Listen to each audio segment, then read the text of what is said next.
far, we've used local variables a lot, and we briefly introduced global variables.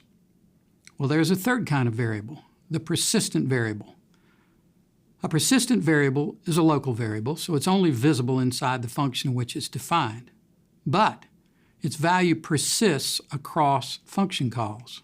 In other words, MATLAB doesn't discard the value of a persistent variable when the function returns the way it does with a regular local variable. It keeps that value until the next call. This can be useful in a few special cases.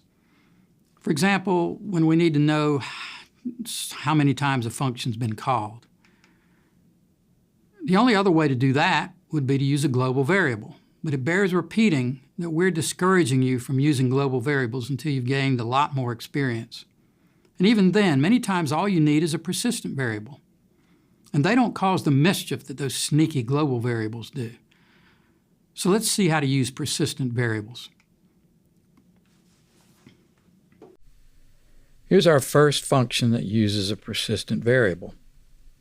Its job is simply to keep adding up the value of its single input argument every time it's called. And it returns the total of the arguments entered so far. It's like a bank account that you add money to. Let's try it.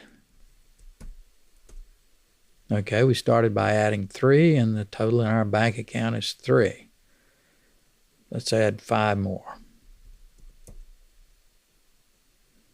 And let's put in 10. And you can do negatives. Well, we took out $11. Oops, we're overdrawn. Anyway, the key to this function is the persistent variable summa here, which is declared using the persistent keyword right here, which shows up in blue since it is a keyword. When a function is saved in the editor, any persistent variables in it are initialized to the empty matrix. So we have yet another use for the if statement. We can use it to determine whether this is the first time the function has been called. If it is the first call, we set summa equal to the input argument n. Right here, we check if it's empty, we know it's the first call, then we set summa equal to n. It's an error to declare a variable persistent that already exists in the current workspace. That's why we couldn't use the output argument total to store the value inside accumulate. We need to introduce the new variable summa. It's clear that we could not accomplish what accumulate does with regular local variables since they're deleted every time a function returns. All persistent variables within a function can be reinitialized to the empty matrix in any of these 3 ways. By resaving the function in the editor, by clearing the function with clear, we come over here and we give the command clear accumulate like this, or by exiting and restarting MATLAB. Let's see if that did reset summa to the empty matrix. If it did, then accumulate should start over from 0. Yes, it did.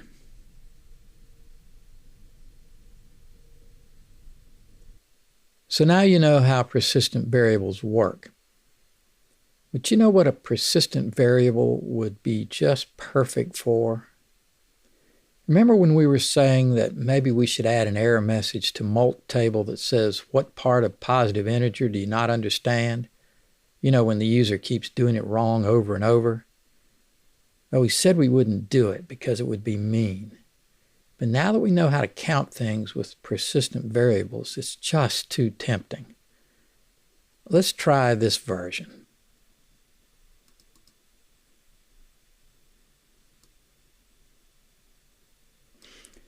It's called Snarky Mult Table.